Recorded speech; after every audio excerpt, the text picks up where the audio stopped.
we'll move on to the last paper for today, presented by Christina Sautter and Sergio Ricci on wireless shareholders meetings. I'll hand over to you two. Thank you so much for having us here today. Some hard acts to follow, but we're going to try. Our paper, Wireless Shareholder Meetings, is very much a work in progress. And it's part of a much larger project that we are doing, studying the engagement of retail investors and the role that retail investors can have to steer business corporations to focus on goals that are dear to human beings. In our previous piece, Corporate Governance Gaming, the Power of Retail Investors, which is forthcoming in just a couple of months, we focus on new generations of retail investors, and more specifically, Millennial and Gen Z retail investors, who we have dubbed wireless investors.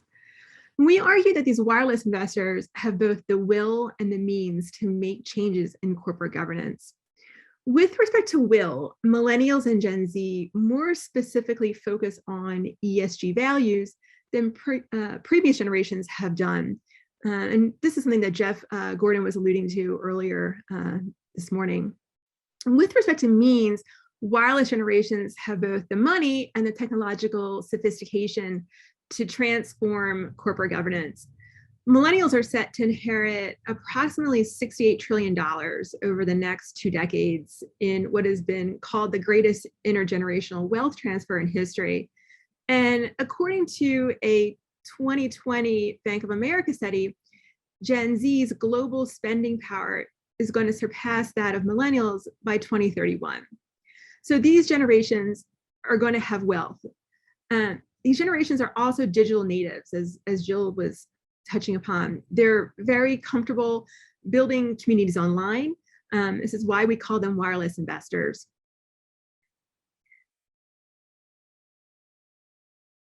And in our previous work, we discussed how wireless generations have formed and continue to form communities online via a variety of platforms such as Reddit, Facebook, Twitter, Discourse, Twitch, the list can go on and on, where they're convening to discuss investment strategies. They also share aspects of their personal life, creating bonds and camaraderie in these different online venues. So this phenomena has been boosted by the isolation that the pandemic created, during which social interactions largely shifted to online. So this has resulted in the formation of communities of wireless generations who mix their investing strategies with their life experiences. As we've seen, these wireless generations also are investing using trading apps such as Robinhood, Webull, Fidelity, eToro. Their investing is rooted in the communities that they're forming online. So as we were writing Corporate Governance Gaming earlier this year, we anticipated that wireless investors would want to become more involved in corporate governance. And that is, in fact, what we have begun to see play out with AMC Entertainment in the United States. And more specifically, a year ago this week, AMC was trading about $2 to $3 a share with a market cap of about $389 million. It was trying to avoid bankruptcy, having closed all of its movie locations earlier in 2020. It engaged in several share sales at the market ATM offerings that Jill was mentioning to raise money during the fall of 2020, and then again also earlier this year. AMC stock became very popular on Reddit and other social media communities. It has a following very much like GameStop. So as a result of these ATM offerings, which were supported by social media, and the popularity of AMC stock, retail investors became the direct owners of about 80% of the outstanding shares of AMC. So essentially, these wireless investors saved AMC. AMC CEO Adam Aron really embraced AMC's online communities and began directly interacting with wireless investors online via Twitter. He rejoined Twitter in April of this year just to be able to engage with them. He also actively monitors social media content himself, and he follows a number of AMC shareholders on social media, really specifically Twitter. For this year's shareholders meeting, AMC had an item on the agenda to increase its number of authorized shares. There was huge, significant online pushback, though, to this agenda item. And so much so that AMC took the item off the agenda before the meeting. It took the item off the agenda in about early July. So AMC's shareholders meeting was finally held on July 29th. It had been moved from a date earlier in the year. And when it was held in person. Many shareholders were shocked that it wasn't accessible online. Now, of course, I should point out that the meeting was never supposed to be online. It was always supposed to be in person. It was supposed to be in person at AMC's Kansas headquarters. So you can see here on this slide that all the reactions on Twitter and Reddit, there's comments like, how can you have a shareholders meeting without the shareholders? Why not stream to all of your 4.1 million shareholders? We got lots of questions. Shareholders very much felt like the company was evading them, that management was evading them, or that they were hiding something. There were so many comments that Adam Aaron took to Twitter in response to debunk the rumors, which you can see here in the middle of the slide.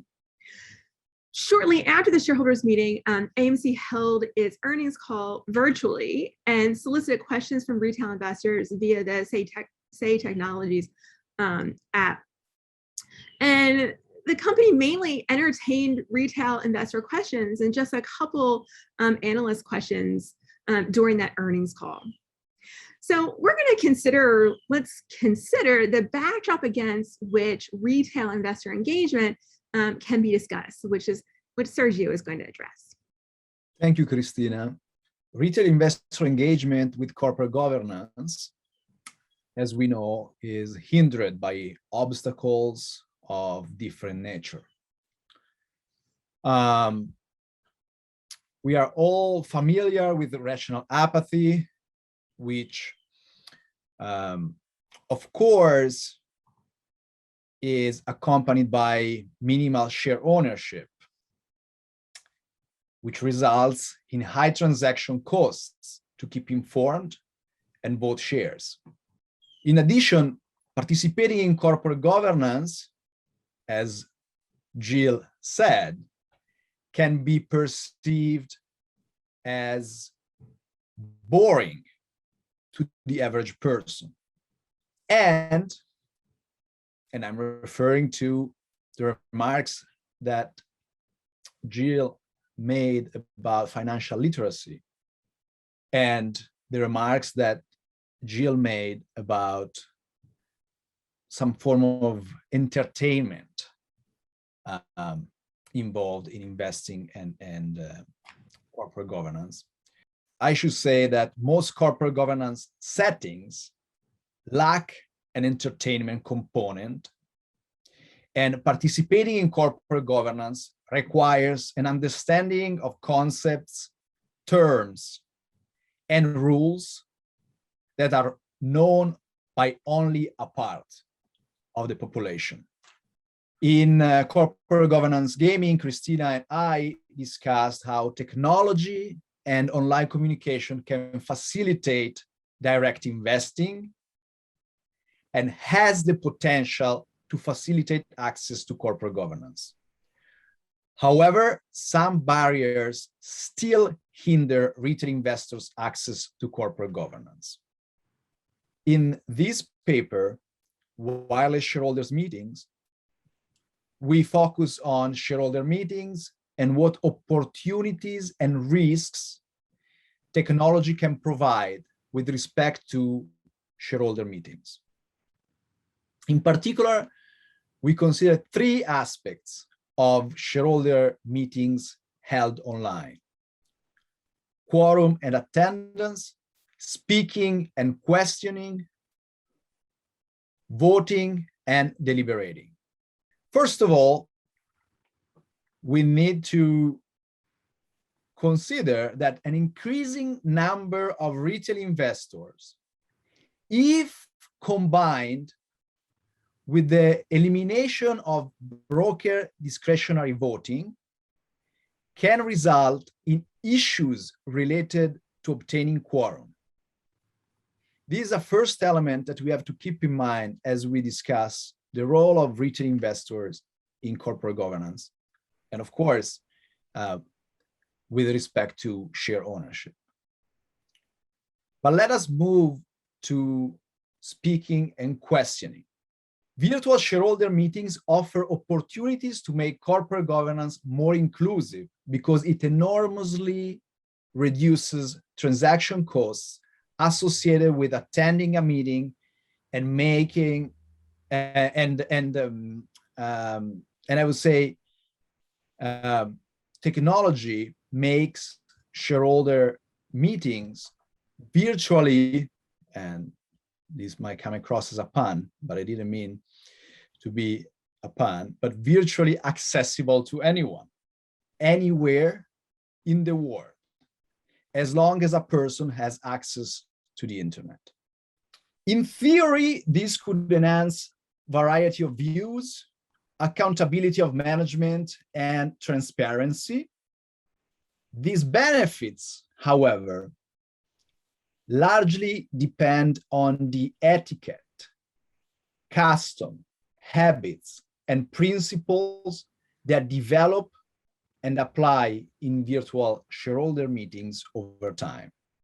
In fact, technology and virtual shareholder meeting can also facilitate entrenching power. When questions are selected before the meeting, answers can be groomed, and corporate leaders can use the screen to shield themselves from questions as well as to avoid confrontation. Now, if we move to voting and deliberating, just a couple of simple remarks.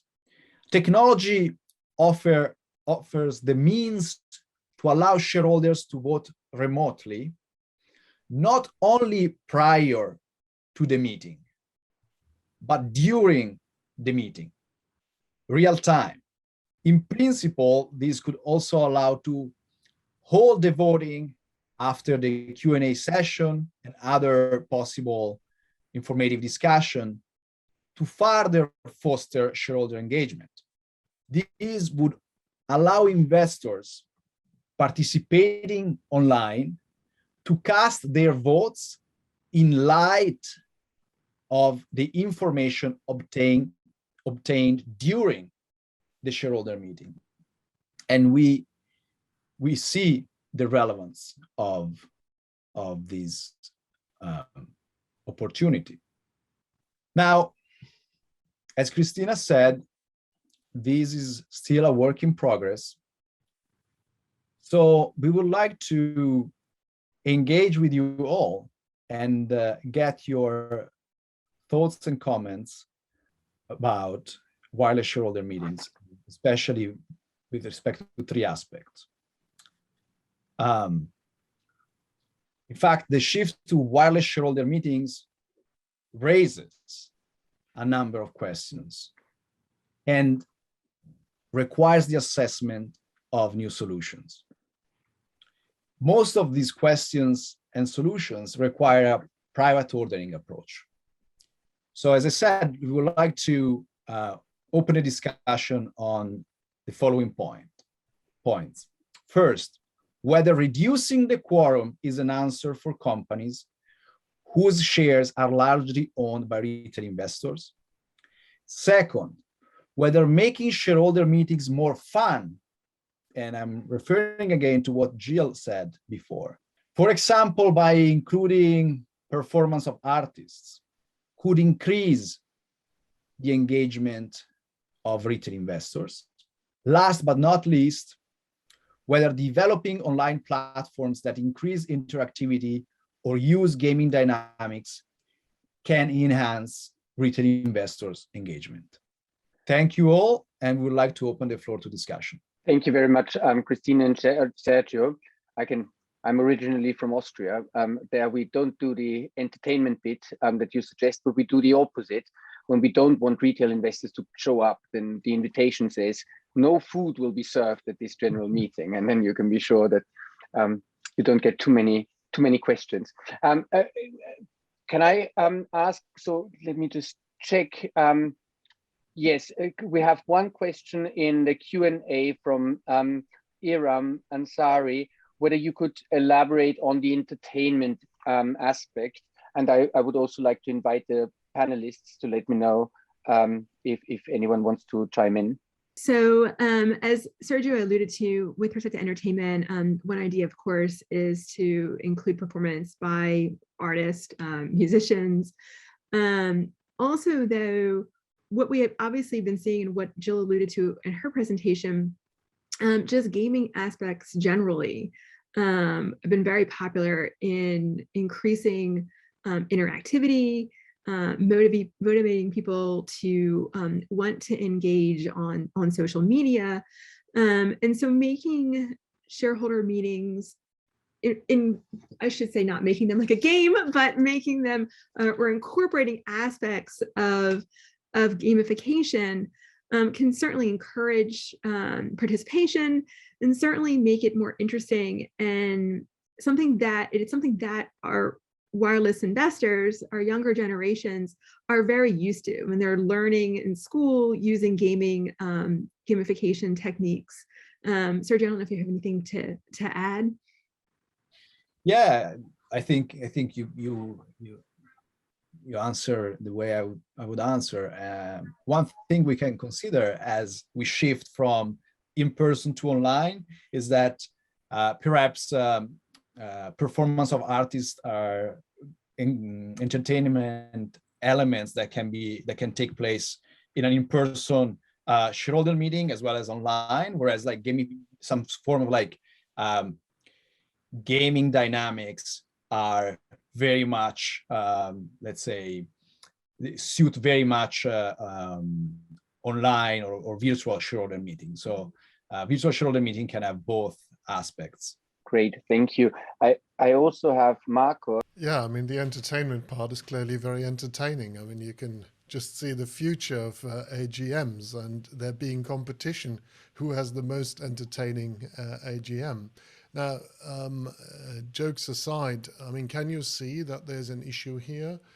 I mean, do you think that there's some kind of tendency to have a tit for tat? I entertain you, you vote for me. I mean, do you think that there could be? I mean, Austria was mentioned, but I'm not going to go there. So, well, I think that when we talk about entertaining, we first of all we think about like, for example, apps that have some form of like interface that is very user-friendly and can be somewhat entertaining by including some aspects of gaming dynamics. But one of the elements we can also think about when we talk about entertainment is like time, right? So one of the important assets we have is time. We don't want to make a shareholder meeting last forever because we try to make it entertaining, and so people who actually have other stuff to do with their time would not attend the shareholder meeting, because instead of like looking at the performance of an artist, they want to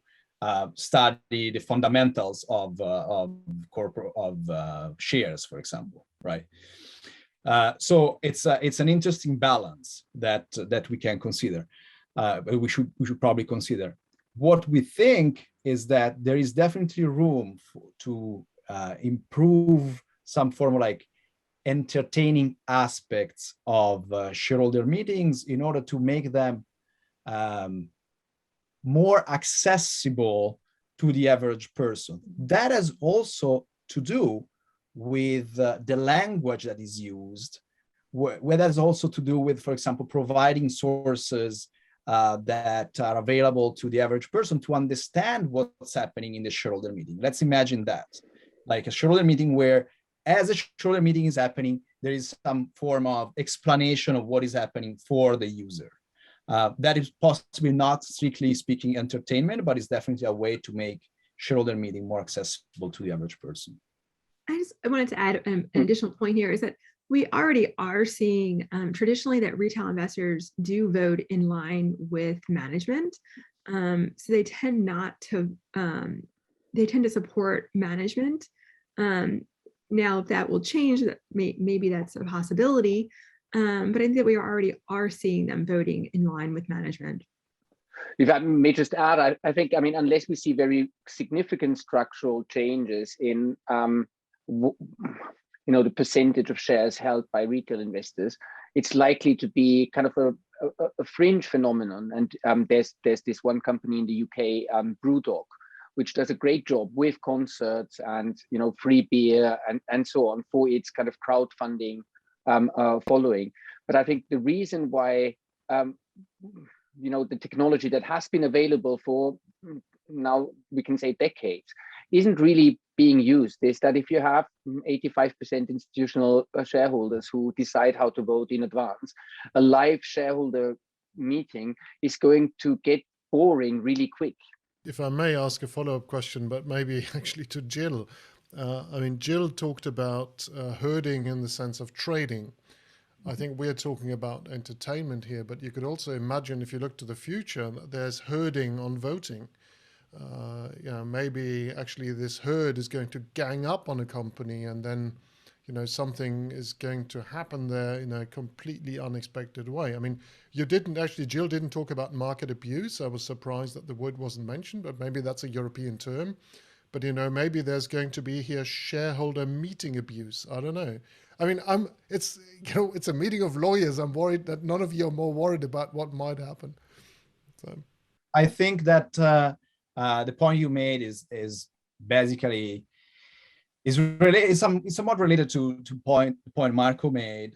So first of all, we need to understand what's happening with respect to share ownership, which is also related to investing. And so if share ownership shifts towards retail investors, if there is a phenomenon of disintermediation, then all these opportunities for virtual shareholder meetings, etc., might become more like relevant question rather than in the old days when, let's say, retail investors were not really engaged in investing directly or in corporate governance, right? So there is an element there. And with respect to Marco, so first of all, I would like to apologize to Marco because I realized that I probably never really answered his first question. But the answer is that I haven't thought about that element. So I guess that I would just side with Christina that I don't know whether that would make a shift really. But possibly by having people more engaged in the average person more engaged in shareholder meetings, the average person could actually see what happens, could actually have an idea of what is discussed and receive information in that specific moment, and then possibly in that moment, even though there is even though there is entertainment, a shareholder, an investor is able to make up their own mind and make their own use their own judgment with respect to a decision. With respect to hoarding, let's say votes or corporate governance power, that's pretty much what Christina and I and of course Jill have been researching. Christina and I discussed that in corporate governance gaming. And we do think that we could even witness a social media a social movement phenomenon with respect to voting, and a phenomenon that can snowball and have more and more people, tag along over time. Thank you very much, Marco, Sergio. It's actually up to you. Shall we bring in Jill for one final time before your closing remarks, or are we too far along time-wise? Is that okay? Jill, please. So, just very quickly, because Marco said nobody talked about market abuse, and yes, it is a European term, but I mean, I think whether it's in the trading decisions or the voting decisions, abuse suggests to me that there's something wrong with it. And it kind of reminds me of some of the questions that were posed about, well, this is trading that's speculation that's divorced from fundamentals, right? I'm not sure I know the right answer on a lot of either these trading questions or these governance questions, right? I don't know, going back to Jeff's paper from this morning, kind of the right amount of ESG support. I don't know what the right price is for GameStop's stock, right? It's probably not $4, it's probably not $483. But, you know, so the idea that, okay, we can sort of identify this as being too far outside of the mainstream and therefore we know it's wrong, I guess I just don't have enough confidence to make that judgment. And I don't want to call that abuse. Thank you very much. Thank you very much to the presenters who did an excellent job. And thank you to all the participants. I think this discussion was really, really interesting. And I certainly kind of learned a lot and have got a lot of food for further thought. Can I now hand back to Marco and Sergio for the closing remarks? Thank you. So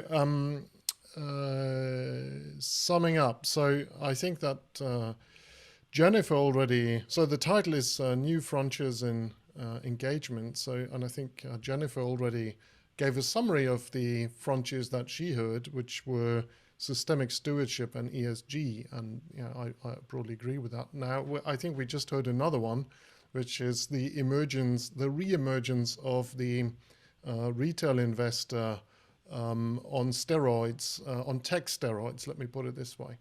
And, you know, just answering Jill's question, what I meant was, I didn't suggest that in GameStop there was anything wrong, but you could just see how people might try to create a stampede either on trading or on voting quite deliberately. And, you know, you might then call that abuse. I'm not saying that suggests that has actually happened. Now, I think we then also talked about new tools or tools that people are using to navigate this world of the new frontiers. And I think we talked about outsourcing, we talked about collective engagement, so collective action. And I thought the contrast between the rest of the world and the US brought up by Jeff was, of course, as usually interesting and fascinating. And the question whether you can do collective engagement, investor council UK style in the US, I think is something interesting we might want to explore further. Now, we of course mentioned online meetings. I think COVID there provides us with a great platform to actually, with a great sample that we have only started to analyze. For example, I'd be interested to know whether these entertainment AGMs, if there were any, had a higher participation by online shareholders, if there was any influence on the voting patterns. I think, you know, COVID, we've only really started to analyze these data sets that have been created over 2 proxy seasons. And little plug, by the way, we'll have a special COVID and the Corporation conference next year in Oxford, and you can still submit papers. So that was the little plug. Now, how does the retail investor, so what was the missing frontier, if there was one that was missing? And I think the one that was missing, because it was only announced this week, and I think Jill mentioned it, is of course the double agency question. Namely, it's also related to what Jeff said at the very beginning, which is how do institutions actually decide what to engage on and how to engage? What's the communication between them and their beneficiaries? I mean, this was mentioned by several people throughout the day. I think it's the big question, and BlackRock this week at least gave us a partial answer. They, apart from Engine One, which was the one revolution this year, I thought this week was the second one, which was when BlackRock announced that they're actually going to consult their beneficiaries on how they should be voting. And I think that's going to be a potential subject for the next workshop on the new frontiers in engagement, because there will be new ones. And to me, when you organize this workshop and you sent the program and the title, I thought that this could actually not just be a one-off, but it could actually be the beginning of a series. So thank you again to Sergio, to April, and to Giovanni for bringing us here together at the no longer that early hour in the morning in the US, and at the increasingly dark place outside, which you can't see because of artificial lighting in Europe, and of course to the heroes in Asia who should have been in bed for a long time ago. So thank you very much. Thank you, Marco. To conclude this event, I would like to circle back to a key remark Jeff Gordon made at the beginning. We cannot govern the world, but we can govern the firms. In fact, the firms we can govern collectively are public corporations. And the corporate sector has a fundamental impact on our lives, on the planet, and on the lives of future generations of human beings. This makes investor engagement crucial. Today, it is much easier to stay informed and to communicate, so the view of any person can count significantly. Studying how the values of people can be channeled through corporations is key. This is why I am particularly pleased that ECGI, Bocconi, and NYU have organized this event.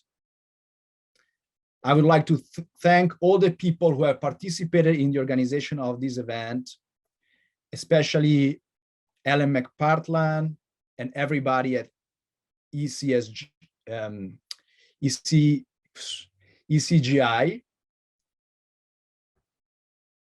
Of course, I would like to thank all the participants, all the speakers, my co-author Christina Sautter, and my co-organizers, April Klein and Giovanni Strampelli. I hope that we all continue researching these topics and sharing our findings and thoughts in an active manner. So I just echo Marco saying that I hope there will be a sequel. There will be another event on this topic to see how investor engagement evolves in the future months. Thank you all.